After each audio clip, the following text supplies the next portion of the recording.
Sahabatku semuanya, apa yang harus Anda lakukan ketika Anda berada di titik terendah? Jika Anda saat ini merasakan berada pada sebuah titik terendah dalam kehidupan, pada sebuah kondisi yang tidak pernah Anda bayangkan sebelumnya, seperti terjatuh dari ketinggian, maka saya pun pernah merasakan hal yang sama. Yang kalian rasakan juga pernah saya rasakan. Ya, padahal sebelumnya kita menata kehidupan seperti merangkak, tertatih, mendaki, sampai pada sebuah tujuan kehidupan yang tadinya kita bayangkan sebelumnya adalah sangat indah dan bahagia. Namun setelah itu diraih semua, kondisi yang tidak pernah kita bayangkan kemudian terjadi dan menghantam kehidupan dan membuat kita seakan jatuh, terguling-guling pada sebuah titik terendah, disebut juga dengan titik nol. Perasaan apa yang kalian rasakan juga saya rasakan, yaitu sebuah perasaan pedih, perih, sedih, malu, terbuang, teraniaya, tertindas, dan banyak istilah lain yang sulit untuk dijelaskan. Yang jelas adalah sebuah perasaan di mana emosi yang terkoyak-koyak menguasai dalam pikiran, dalam berpikir, dalam berkata, bahkan dalam bertindak. Itu wajar sekali terjadi. Tetapi apakah kita membiarkan diri kita dikuasai perasaan emosional, sentimental seperti itu? Jawabnya tidak perlu.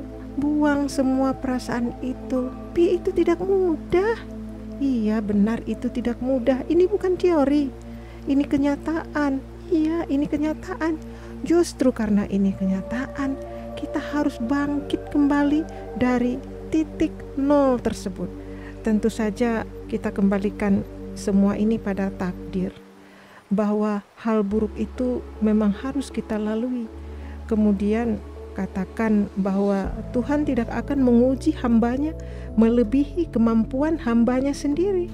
Katakan juga di balik sebuah musibah ada hikmahnya, atau bahkan kutipan para nelayan bahwa sesudah badai pasti akan ada ketenangan, ada pelangi yang indah.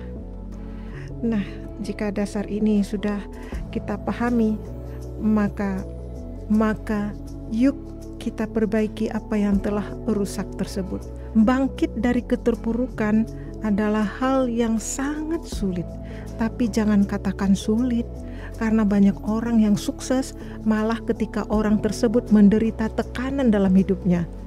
Bukankah bola semakin dihempas ke bawah, dihempas ke lantai yang keras, akan semakin tinggi melambung ke udara? Demikian juga kita bisa. Well, apa yang kita lakukan untuk segera bangkit? Tentu saja yang pertama adalah berdoa kepada Tuhan yang Maha Esa. 2, jujur introspeksi pada diri sendiri. Tentu saja musibah yang terjadi karena ada kelemahan kita sendiri. Wajar saja sebagai manusia kita punya kelemahan. Namun dengan kejadian-kejadian ini memberikan kita pelajaran untuk membuat kita menjadi lebih hebat. 3, keluarlah dari rumah. Carilah suasana baru. Lihatlah kehidupan orang lain yang lebih sulit dari kehidupan kita. 4, beramal dalam bentuk sosial. Bantu mereka jika kita mampu. Ini akan memberikan keluasan batin untuk kita, karena kebahagiaan yang luar biasa kita terima adalah ketika kita bisa memberi. 5, cari komunitas baru untuk mendapatkan teman-teman baru. 6, berolahraga sampai tubuh lelah dan ingin makan dan tidur dengan penuh kualitas. 7, belajar hal baru di mana kamu akan mendapatkan pengalaman baru dan membuatmu menjadi lebih percaya diri. 7. Belajar hal-hal baru, di mana kamu akan mendapatkan pengalaman baru dan membuatmu menjadi lebih percaya diri. Berada di titik nol bukanlah akhir dari kehidupan, karena setelah angka 0 maka akan ada angka 1, 2, 3, 4, bahkan tak terhingga. Sekarang saatnya kita bangkit bersama-sama menuju kehidupan yang lebih baik, kehidupan hebat yang telah menunggu di depan mata. Salam hebat.